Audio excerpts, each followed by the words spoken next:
Have you ever walked into a meeting with a senior stakeholder and felt that awkward distance? Like you're on two different planes? They're curt. They jump straight to the point. You leave thinking, they don't really trust me.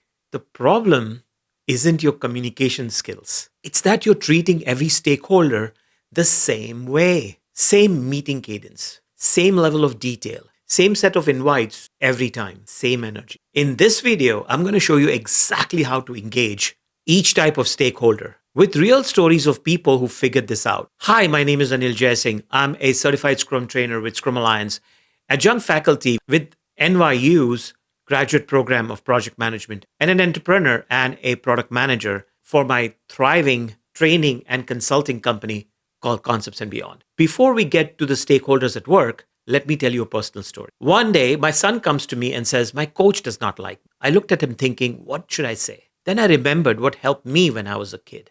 I asked him, how many times before, during, or after the practice do you spend time with the coach, asking questions about the game, looking at him? Looking at his face, I quickly realized that he did not spend much time. The coach frequently corrects his action, his stance, his movement, and my son typically doesn't know why that correction was given to him.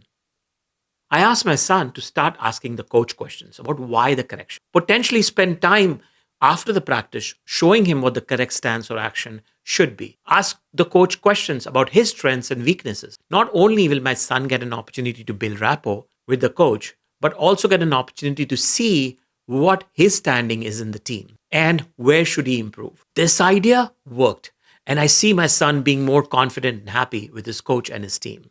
Rapport doesn't mean being everyone's best friend. In a professional setting, it means three things. They believe you understand their world. They trust you to do what you say, and they feel respected even when you disagree. When you have that, you get earlier information about support and way less drama when things go wrong. The good news is rapport is a skill, not a personality trait. You can build it intentionally. Let's start with really breaking down your stakeholders into 4 different groups. One is your executive sponsors, the key decision makers. These people can make or break your project, and they actually care about the outcome. A mid-level leader at a large company wanted more influence, but felt invisible to the executive. No one was hostile. They just didn't see him. Here's what he did over 2 years. First and foremost, he focused on his reputation in his immediate circle. He delivered his work early. He took ownership when things went wrong. He helped other teams without being asked. Colleagues started talking about him positively when executives weren't in the room. Then, when he finally got face time with the executives, he didn't talk about himself or his team. He opened with this. I know you're under pressure to hit X by this year. What's the biggest blocker you're seeing? As the executives started answering questions, he listened, asked a few clarifying questions, then said, here are 2 ways my team might be able to make that easier. Would that be helpful? That's it. No big speech, no pitch deck, just curiosity plus a specific and useful offer. Over time, that combination turned him from just another manager into someone executives pulled into bigger conversations. So with your high power, high interest stakeholders, don't just send updates. They don't want to read your weekly email. They want to be involved in decisions. Show them you understand their pressure, then offer to help. The second quadrant is of high power, low interest stakeholder. These are executives who could squash your project tomorrow, but honestly, they have bigger things on their plate. Think about faculty affairs leader who needs relationships with deans and department heads. Busy people, political environments, heavy overloaded schedules. A professor in faculty affairs started booking short one-on-one meetings just to understand each leader's world.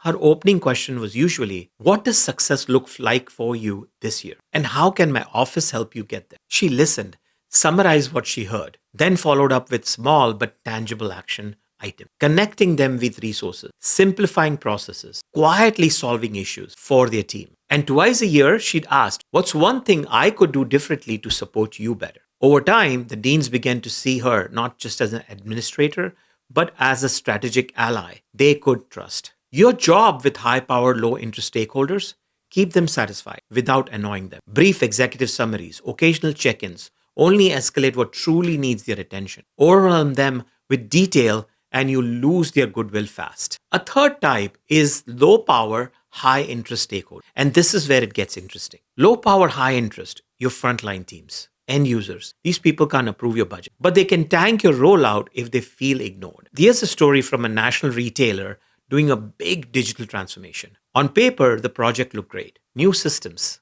better data, more automation. But frontline staff, especially older employees, were anxious, skeptical, frankly, tired of the change of the year. Leadership could have pushed ahead and said they'll adjust. Instead, they slowed down and ran a listening campaign, short surveys, town halls, anonymous QA channels so people could ask anything. And here's what made it work. They showed what they changed because of the collection of information that they got. You told us the training was too fast and full of jargon. We broke it down into smaller modules and added more live practice. The result? Adoption rates improved. Resistance dropped. Staff started saying, at least they're listening this time. That's rapport at scale. People felt seen, not steamrolled. So with your frontline stakeholders, bring them in, run pilots, ask for feedback, and always close the loop.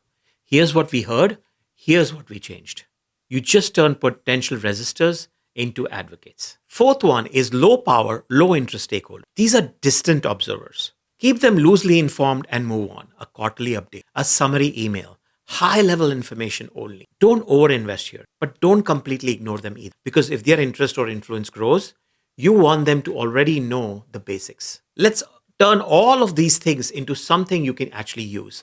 A simple, repeatable framework. Think of it as a 3-step loop. Understand, align, and deliver. Your first job is to understand their world. Ask questions like, what are the top outcomes that matter most to you? Or what's keeping you up at night? Resist the urge to jump in with solutions. Your goal is to show, I get how you see the world. Next is align. Show how your work connects to their priority. Translate your work into their language. Risk, revenue, reputation, speed, and compliance. You might say, from what I heard, your biggest concern is risk to customer experience. Here's how our plan protects. And finally, deliver. Deliver on what you promised and make it visible. If you say you'll send a summary by tomorrow, do it. If you said you run a pilot and bring back lessons, do it. And be honest about what did not work. Consistency builds a track record, and the record becomes your brand. At the end, I want you to understand their world, align your work to what matters to them, deliver reliably. If you'd like to go deeper in this topic, join my next certified Agile leadership training